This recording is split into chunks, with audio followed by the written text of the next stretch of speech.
All right, welcome back to Travel Dairy. I'm Sharjeel, and today we're taking a short, very useful detour. The small roadside tea stalls and dhabas that dot the northern roads of Pakistan. Joining me is Abdullah, who's lived out of a tent and a backpack for seasons and still swears by a good cup of chai. We'll explore how to pick a safe stop, what to order to stay fueled, and how to be polite and curious without causing offense. First up, picture this with me. A bend in the road, steam rising from a battered kettle, and the smell of cardamom and wood smoke. Let's go. I can hear that kettle now. Honest to goodness, it pulls you off the road like a magnet. The sound of spoons clinking, a pile of fresh flatbreads, and people talking about the pass ahead. That's the kind of place that becomes a memory.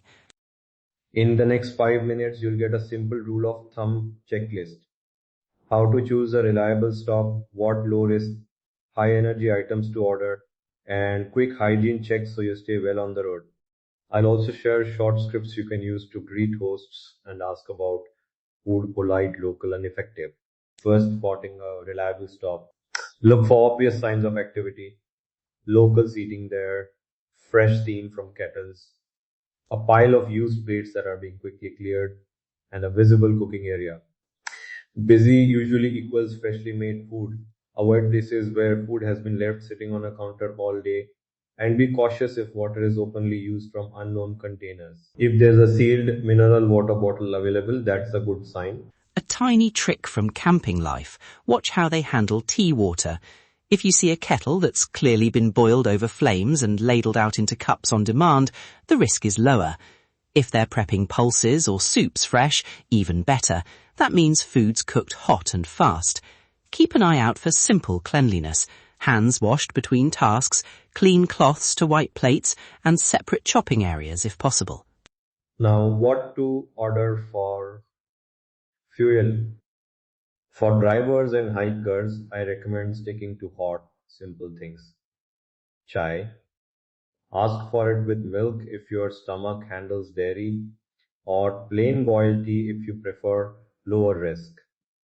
Try sweetened tea with a squeeze of lemon if available. Quick energy. For food, go for hot flatbreads, freshly made parathas, simple lentil soup, dal, or boiled potatoes with spices. Avoid raw salads or uncooked street fruit unless you can wash them yourself. And for hiking, pick compact calorie-dense options like nuts, roasted chana, or a freshly fried egg tucked into bread. If you're setting out on a trek after a stop, I'll always take a boiled cup of chai and an egg paratha if the place makes it. It's warm, salty, and it doesn't sit heavy. For longer drives, pick salty snacks and something with protein so you avoid that mid-drive crash. And bring some oral rehydration sachets. They're small and they fix a lot of small problems quickly. Hygiene quick checks. Very fast, very useful. Ask a glance, is the water boiled? Does the tea come from a visibly hot kettle or saucepan? Do they offer hand washing with soap or at least a basin with running water? Carry your own small kit, a 2-liter refillable bottle of clean water, antiseptic wipes, and a small first aid pack. If you're unsure about drinking the local water, use boiled tea or sealed bottles only. If you feel off after eating, rest, hydrate with ORS or clear fluids, and seek a nearby clinic if symptoms worsen. Simple habit from the trail. Keep a travel mug and a cloth napkin in your pack. The mug means you avoid using unknown cups, and the napkin helps you avoid dirty surfaces. Also, a small squeeze bottle of hand sanitizer saved our group more than once when water wasn't handy. Local etiquette, this matters. Start with a greeting. A warm Assalamu alaikum or a simple hello, how are you goes a long way.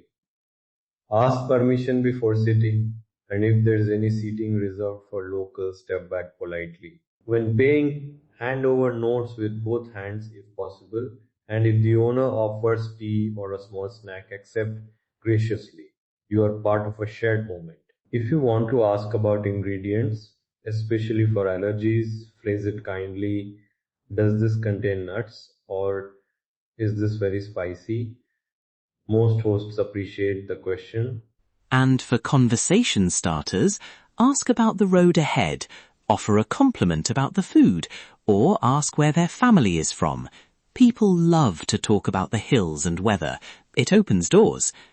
But remember, listen more than you speak and let curiosity lead gently. Quick, practical rule. Busy plus hot plus freshly cooked is usually safe.